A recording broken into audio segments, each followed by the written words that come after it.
It's been a long primary season in the U.S.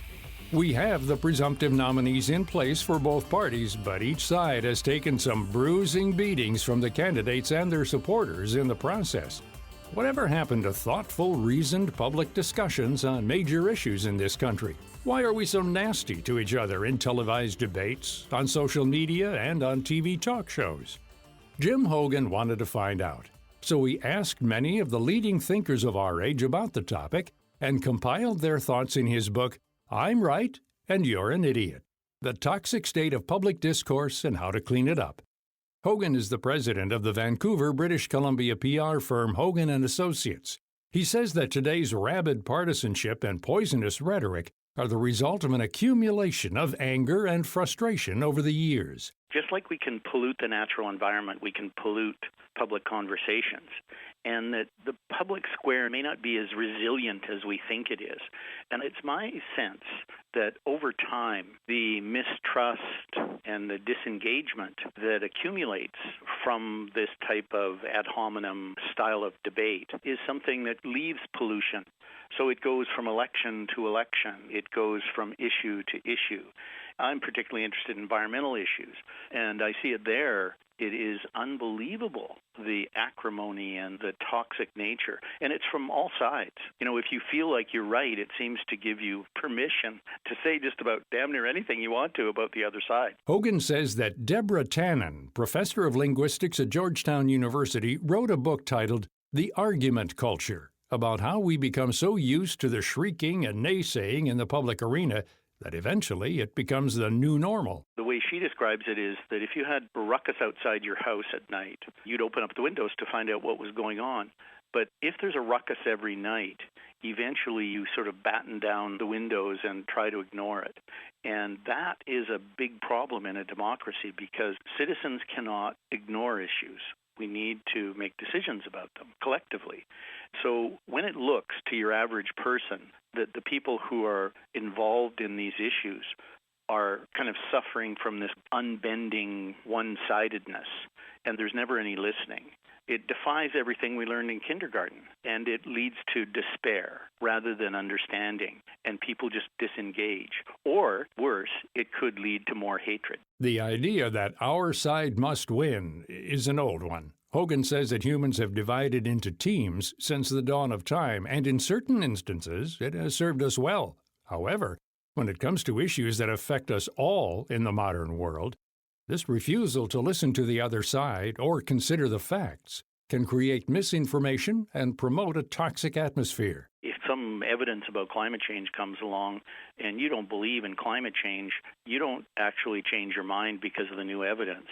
You basically change the evidence to fit the beliefs of your team.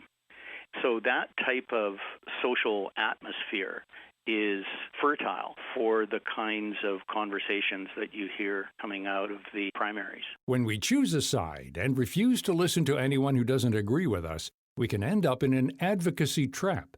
Hogan says that not only do we think that the other side's ideas are flawed, but so are the people who hold them. When you feel strongly about something, there's a psychology to being criticized. When somebody disagrees with you, maybe at first you think that they're just wrong, but quite quickly, especially if they're strong in their views as well, that you start to feel that they're wrongdoers.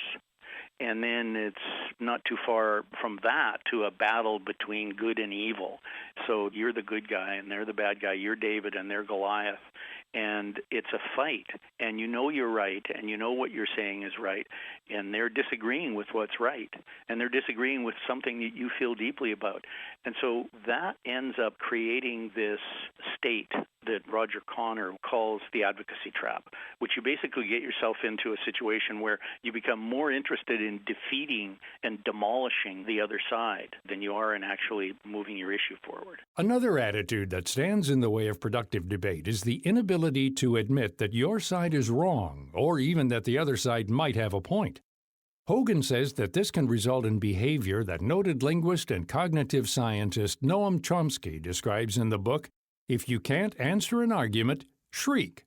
Just rant, call people names, slander them, anything to undermine an argument you can't respond to. It's an impasse that won't be breached until each side realizes that being wrong isn't the end of the world. Being wrong is not a flaw.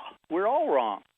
Every one of us is wrong at least a few times a day. So it's not like it's something that unusual. We should all be able to relate to it. And the fact that you have somebody who's a highly public figure admitting it in public, that's a great thing. I think it shows character.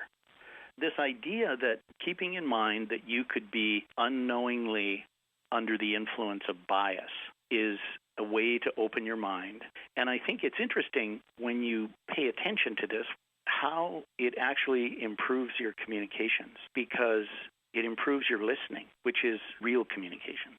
People are much more open and receptive to someone they feel is listening than to someone they feel is not listening or has no interest in what they think. In addition to being able to listen and admit when they're wrong, Hogan says that there are other strategies groups and individuals can use to raise the level of debate, such as holding your beliefs lightly and walking a mile in the other side's shoes. I think something just as simple as assuming that people who disagree with you are well-intentioned and not idiots, maybe until they prove otherwise, but at least starting with that assumption. And then also looking for what unites us rather than what divides us. Go spend some time with somebody whose ideology you don't particularly agree with and that you spend very little time with, and trying to really understand where they're coming from, trying to understand their concerns. You know, I do that. I sit on a board, which is one of the most influential environmental groups in Canada, the David Suzuki Foundation. I'm the chair, actually. And we have conservatives, our board. And it's very interesting. I find it fascinating. It adds a kind of a richness and diversity to the conversation that not everybody is just there with views from the left. He says that people who advocate for issues in the public forum should also hone their storytelling skills, because there's no stronger way to get your point across. If you don't tell your story very well, somebody else is going to come along and tell it for you, and it may not be very good. So you end up with this situation where you have, in the world of environment, the people who actually have the evidence often are not great communicators, scientists, who have an approach that is aimed at just sharing the evidence and being objective. When you basically have this belief that all you have to do is explain what's going on and explain the evidence and how it's reliable and so on, that misunderstanding about the power of reason in communication leads to a lot of opportunity for mischief makers who would rather people didn't understand what's going on.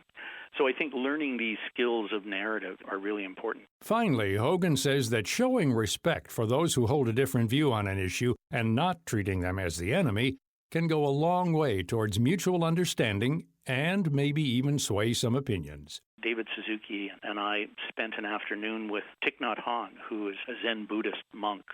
And we were talking to him about advocacy, and he was talking about the need for bringing meditation into the world of environmental advocacy. And I said to him, "You're not saying that we shouldn't be advocates and speak up on behalf of the environment, are you?" And he had this way of kind of looking into your soul. He looked at me and he said, "Speak the truth, but not to punish." Now that is probably the most important lesson of the book. James Hogan has more ideas on why our public discourse has become so toxic and how we can clean it up in his book, I'm Right and You're an Idiot, available now from New Society Publishers. He invites listeners to visit his website at I'mRightAndYou'reAnIdiot.com to find out more about him and to read his blog. For more information about all of our guests, log on to our site at viewpointsonline.net. You can find archives of past programs there and on iTunes and Stitcher. I'm Gary Price. Medicare and their list of suppliers continue to change. So if you have diabetes, it may affect where you get your testing supplies. But rest assured that your number one doctor-recommended one-touch testing supplies are always covered by Medicare Part B at your local pharmacy and select mail-order suppliers. Dr. Brian Levy, Chief Medical Officer at LifeScan, maker of one-touch products. Some mail-order suppliers may offer a limited selection of diabetes testing supplies. They may try to switch you to a different brand, saying your current products are no longer covered. That's just not true. You are entitled to continue using the products you know and trust and that have been recommended by your healthcare professional at no additional cost. Remember, you have a choice. Stay with the number one brand used by Medicare patients. For questions about coverage or where to get your one-touch testing supplies, call 1-844-942-2654 or visit www.onetouch.com/Medicare. Medicare Part B is not a guarantee of coverage and payment, which may be subject to coinsurance, deductible, and patient eligibility requirements.